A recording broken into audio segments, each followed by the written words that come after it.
Happy 420 day if you imbibe and that sort of thing.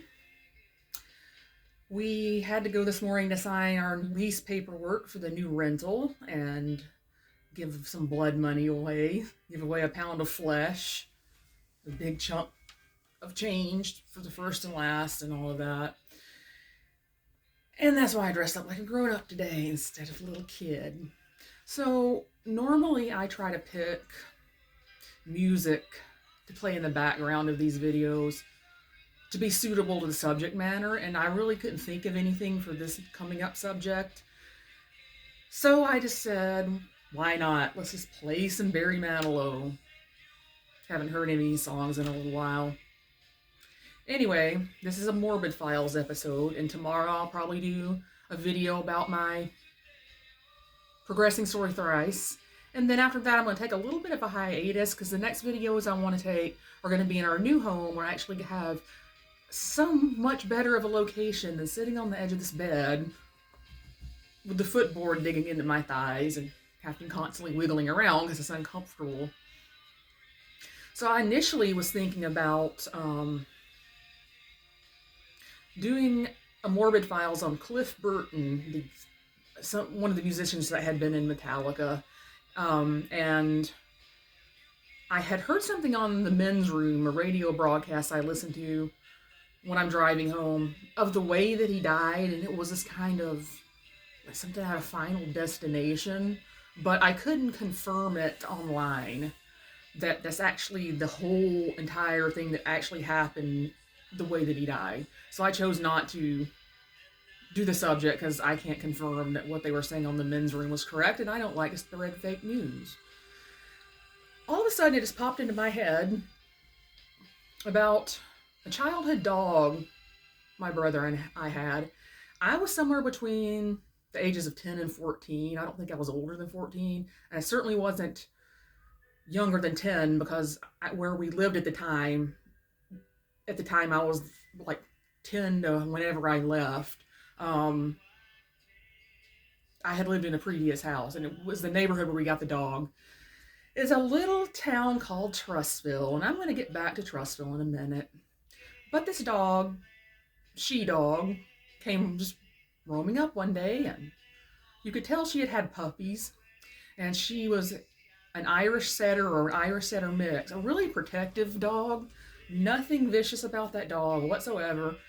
Protected the kids, though. But she was an outdoor dog.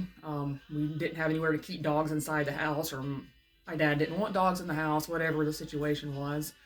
And there was this one thing about her. She was afraid of thunder. So when with thunder, if she was around close enough, we'd let her in the garage where she could find somewhere to hide.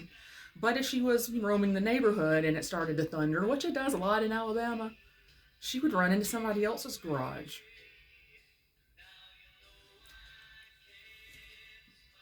So, I'll get to Trustville later. One day, we had this neighbor down the street complaining about the dog. And my dad tried to say, we just feed it. It wasn't a dog we brought in. It just came wandering up and kind of gets fed at our house and plays with our kids. It's really not our dog. If I see that dog one more time, I'm going to shoot that dog. Well, Ruby so happened to go in this guy's garage, and he shot the dog. And come to knock on our door to tell us that he shot it. For it being in your garage, it's probably not even making a mess. It's probably cowering in a corner somewhere, not even making a mess, not tearing anything up. She was terrified of thunder. And the neighbor to be so callous and such animal cruelty. That neighborhood had the worst people, and that city had the worst people, and it had the worst church, and I hated it. I hated the school. I got bullied in that school. I didn't get bullied in any other school, but I got bullied in Trustville schools. The church basically owned the city, and if you didn't go to church, you were a devil worshiper.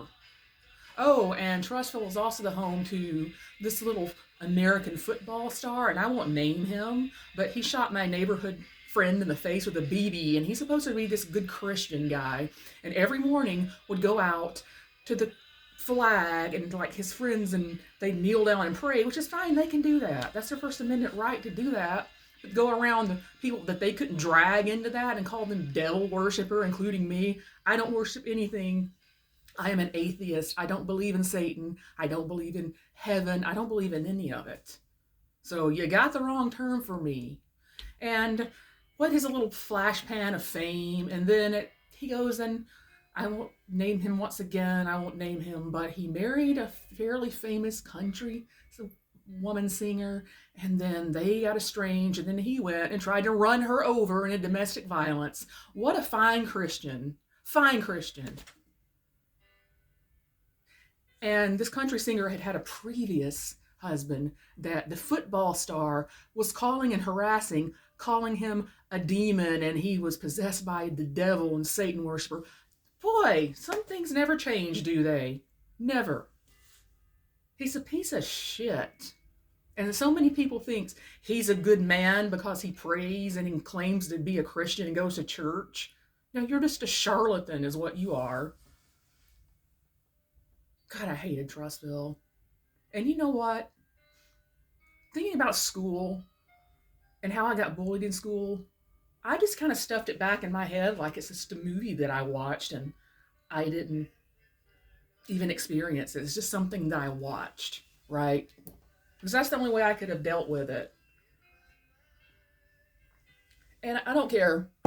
You can move on with your life. I'm not a person that blames anyone or anything for any problems that I have because I have personal responsibility. But bullying and childhood abuse will affect you forever, which is what I've said in a previous video. So fuck you, Trustville, Alabama. I will never step foot in you again. And thank you for traumatizing me all those years. And you know what? I threw away every photograph that I had, with the exception of maybe 1 or 2 photographs of anything that even had to do with Alabama at all, because I consider that my life began here. No, the neighbors in where we lived were so bad. Like, there was one guy trying to run over our cats just because he hates cats and just couldn't stand the fact that one was roaming around. And then we always had these women, these moms of these little kids banging on my door when we were latchkey kids in the summer. We stayed at home because we were old enough.